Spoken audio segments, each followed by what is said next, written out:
ऐसा मुझे बहुत लोगों ने बोला है कि सब म्यूचुअल फंड बकवास है, मैंने भी पैसे डाले लेकिन कोई भी प्रॉफिट नहीं होता। अब मैं ये तो नहीं कहता कि लोग झूठ बोल रहे हैं, तो क्या इसकी वजह मार्केट में इन्वेस्ट करने से जुड़े हुए कुछ रिस्क हैं?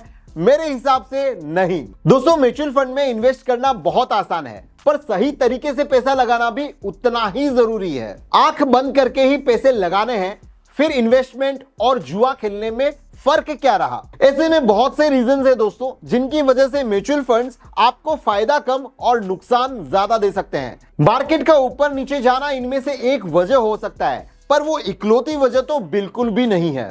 अक्सर हम लोग म्यूचुअल फंड में इन्वेस्ट करते समय कुछ ऐसी गलतियां करते हैं जिनकी वजह से या तो हमारा पैसा बहुत धीरे धीरे बढ़ता है या फिर हमें नुकसान उठाना पड़ता है। तो चलिए फटाफट से ये पता लगाते हैं कि वो कौन सी ऐसी गलतियां हैं जो आपको म्यूचुअल फंड में इन्वेस्ट करते समय बिल्कुल भी नहीं करनी चाहिए। इसको एक कहानी से समझते हैं। मेरे दोस्त के पास में कुछ पैसे रखे थे, तो पैसा बढ़ाने के लिए उसने म्यूचुअल फंड में इन्वेस्ट कर दिया। कुछ 15-16 महीने के बाद में उसने पैसा निकाल लिया, क्योंकि उसको एक गाड़ी खरीदनी थी। पर जब उसने पैसा निकाला तो मार्केट पहले से ही नीचे था, पर गाड़ी लेना जरूरी था, तो भाई को नुकसान उठाना पड़ा। दोस्तों, यही है सबसे पहली और बड़ी सिंपल सी गलती जो बहुत सारे लोग आम तौर पर करते हैं। मैंने खुद ने करी है शुरुआत में, लेकिन इसे कहते हैं फाइनेंशियल गोल का सेट ना करना। दोस्तों, जब आपको पता ही नहीं है कि आप पैसा किस चीज के लिए इन्वेस्ट कर रहे हो, तो आपको यह भी पता नहीं चलेगा कि आपको पैसे की जरूरत कब पड़ेगी। और टाइम ही इन्वेस्ट करने में सबसे हमारा बड़ा दोस्त और सबसे बड़ा दुश्मन बन जाता है।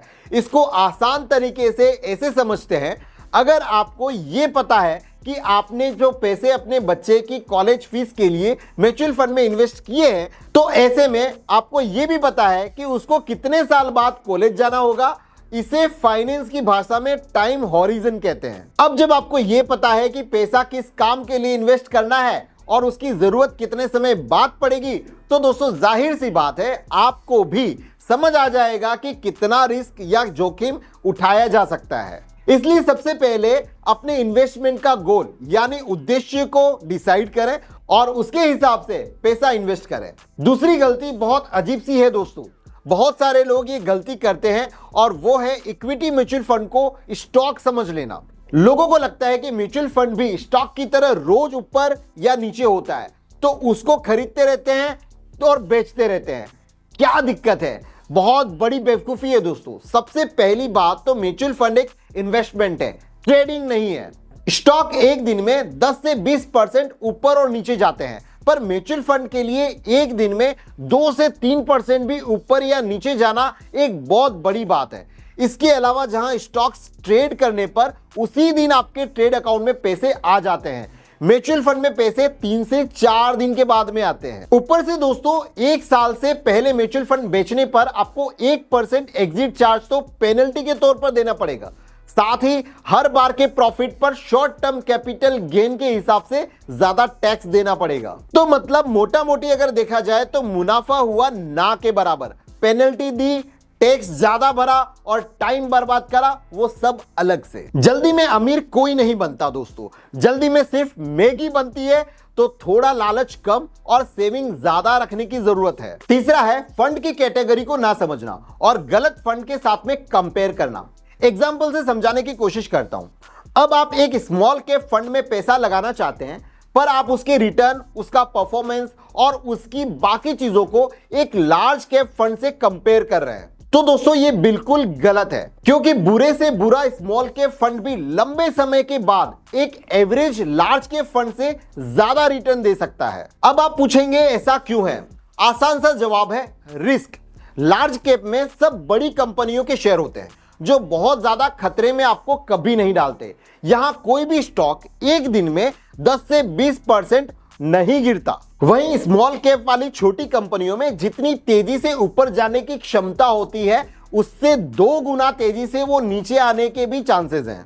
अब ऐसे में दोनों को आपस में कंपेयर करना ऐसा है कि जैसे आप आम को अमरूद से कंपेयर कर रहे हैं। चौथी वजह थोड़ी सी टेढ़ी है दोस्तों, पर समझाने की कोशिश करूंगा। ये गलती है अपने फंड की स्ट्रेटेजी को ना समझना। अब दोस्तों मैंने आपको ये तो समझा दिया कि लार्ज कैप फंड सेफ है, मिड कैप फंड में हमें थोड़ा ज्यादा रिस्क लगता है और स्मॉल कैप फंड सबसे ज्यादा रिस्की होते हैं। अब इसे एक नॉर्मली रूल की तरह देखा जाए तो ये बात एकदम ठीक है, पर इसमें भी एक छोटी सी प्रॉब्लम है।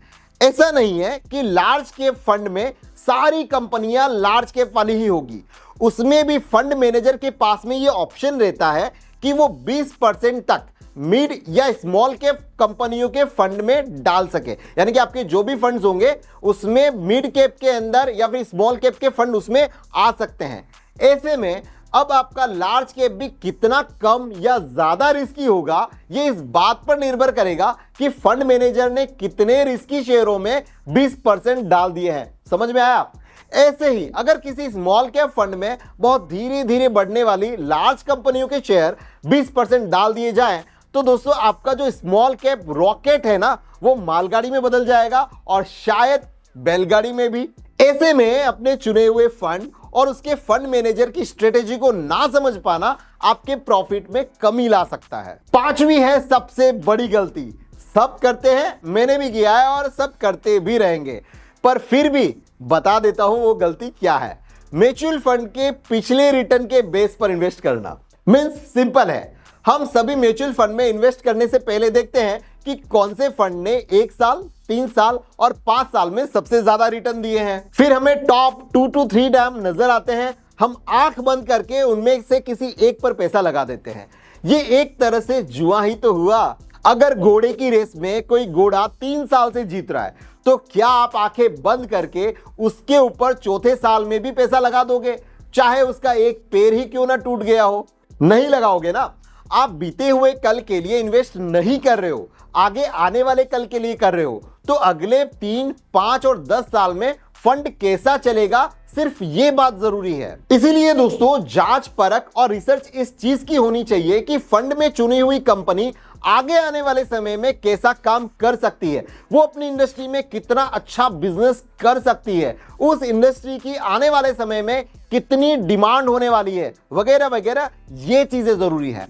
कहने का मतलब यह है दोस्तों कि भागती हुई ट्रेन में चढ़ने की कोशिश मत करो, ना ही भेड़ चाल में। अपना फंड खुद चुनो। ये है वो कुछ बड़ी गलतियां जो आपको म्यूचुअल फंड में इन्वेस्ट करते समय बिल्कुल भी नहीं करनी चाहिए, वरना मुनाफा तो छोड़िए दोस्तों, असल भी फंस जाएगा। और हाँ, इसके अलावा एक और बहुत बड़ी गलती है जिससे दूरी बनाकर रखनी है, वो है ज्योतिष बाबा ना बनकर बाजार को टाइम देने की कोशिश। ऐसा सोचना कि 6 महीने के बाद में मार्केट क्रैश हो जाएगा तब पैसा लगाएंगे, या फिर ये सोचना कि मार्केट जितना नीचे जा सकता है वो चला गया है, अब सारा पैसा डाल दो, अब मार्केट ऊपर ही जाएगा। बड़े से बड़ा इन्वेस्टर भी बाजार का टॉप और बॉटम एकदम सही से नहीं बता सकता, ना किसी दिन का, ना किसी हफ्ते का, ना किसी महीने का और ना ही किसी साल का। तो दोस्तों आप अपने पैसे को रेगुलरली इन्वेस्ट करते रहो। बाजार में आने वाले उतार चढ़ाव की वजह को जानने के लिए अपने समय को व्यर्थ ना करो। और अगर वीडियो पसंद आया हो तो वीडियो को लाइक करो। जो लोग म्यूचुअल फंड में इन्वेस्ट करने की सोच रहे हैं